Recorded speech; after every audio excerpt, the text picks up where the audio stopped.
All right, let's do this. Hey everybody, Economic Ninja here. I hope you're doing great. We're going to talk about Biden, how he's attacking Texas LNG. That's weird. It's almost like we have a time going on right now. The President of the United States does not want its states to be secure. It does not want its people to feel safe, to feel secure. It's almost like the federal government wants us to live in fear. Crazy times. So let's read this story at a zero hedge.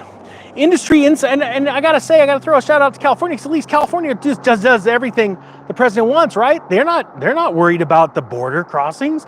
They don't care that millions of people are coming across, invading, taking up taxpayer dollars. As a matter of fact, they're gonna one up the president. See, that's what scares me, is because I believe that Newsom's really pushing for president. And this needs to be stopped. This is insanity at its finest right here. They're to the point now they want to give free health care to people that don't work, don't contribute, don't pay taxes, don't do anything. Wow, we have people in the state of California that are hurting financially. Absolutely insane. It says industry insiders are hopeful that Biden's attack on Texas LNG will be short term. Well, I guess that really depends on if Texas gives up. I hope they don't. If you're from Texas, put it down below, hashtag Texas down below. And I hope you guys go absolutely crush it and go secure your borders.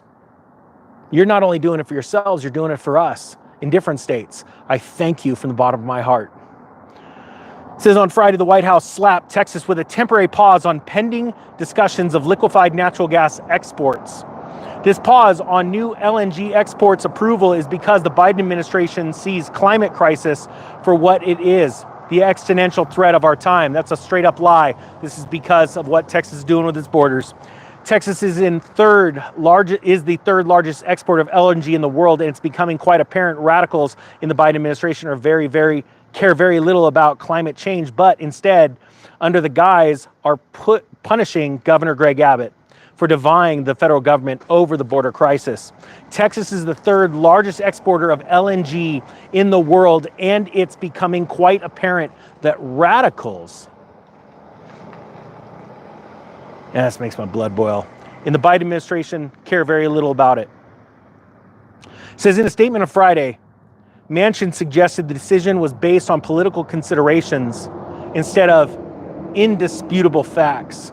I've always said that our first concern must be protecting American consumers and growing American businesses, and we need a safety valve in place to ensure Americans aren't unnecessarily stuck with a payment with paying a premium for the abundant resources we're blessed to have. But as the superpower of the world, we also have a responsibility to our allies and trading partners who, in our abundance, have no other choice but to turn to countries that don't share our values. That's been made abundantly clear in the last 2 years as we've been able to step in to replace Russian natural gas to cut off funds for Putin's bombs and bullets. So the fact is, every time we sell natural gas to other countries, money flows into our country. Let's just not forget that. Now, I really wish that we would sell more of ours. I know it sounds crazy, but look at Mexico. Look what they do. Look at how cheap their gasoline is, because the government goes, hey, we're going to make it, and we're just going to give it to you cheap.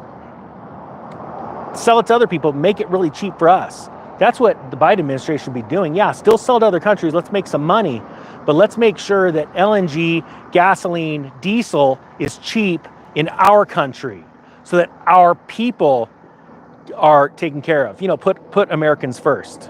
I believe in putting Americans first. See, and that's the thing. With the crazy inflation that's going on around the nation right now, bringing gas prices and diesel prices down would be a much appreciated and needed event to quell this upcoming or currently started economic crash. Days after the decision on Monday, Jack Fuso, CEO of Cheniere Energy Incorporated, was quoted at the Baker Hughes annual conference in Florence, Italy, via Bloomberg, saying that the administration's decision to pause approvals of LNG export licenses will be temporary. Well, of course, that's like to go without saying. Everything in this world is temporary. An economic boom's temporary. An economic crash is temporary. It's just how long is temporary? How do you define it? Because I made a lot of money in 2015 selling trailers, park models to doomsdayers, honestly, or people that had ailing parents and they wanted them to move close to their home, because I was buying them for pennies on the dollar from oil companies that were going broke in 2015 because of what was going on with the price of oil, the price of gas.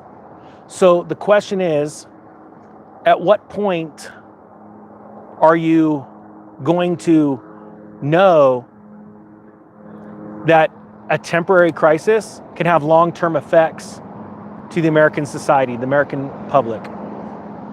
Now, he goes on to say, I'm hopeful that this will be behind us in November.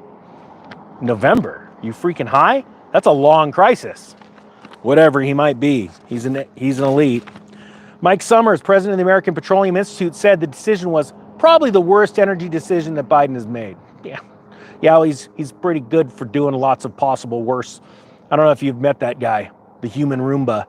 He said, because of this pause, you're probably going to see some investment that would have come to the United States go elsewhere. Well, no duh. Also on Friday, the White House confirmed the Department of Energy will pause the approval process of proposed U.S. LNG export facilities in order to incorporate a broader impact analysis. As we've discussed, you know, that's really cool about the government. They're really good at putting things off. I don't know if you've worked for them. I have. This change in policy does not impact our outlook for U.S. global gas markets for at least another 3 years. Bull crap. You know, I gotta be honest with you, this kind of stuff is getting pretty old to report on. But the good news is, when you know all this crap's going on, and type 1 if you agree, you can sit, and I just only have you guys type things, so I want to see how many of you are agreeing or disagreeing. I want to get in there and see that. I also want to piss off the algorithms. I just like pissing off people. You're gonna be able to make a lot of money, okay? Because we got a crazy guy in control, and they're trying to put an even crazier one, Newsom, the Joker. And so, this is where we're at. I hope you guys got something from this. Thank you to Texas for securing our borders, for helping to secure the nation. Thank you, Governor Greg Abbott, and thank you to all the awesome patriots in Texas. Put hashtag Texas down below. I want to know if any of you guys are listening. Thank you to everyone that shares these videos, because this place is getting nutball. All right, with that being said, the Economic Ninja is out. Ninja?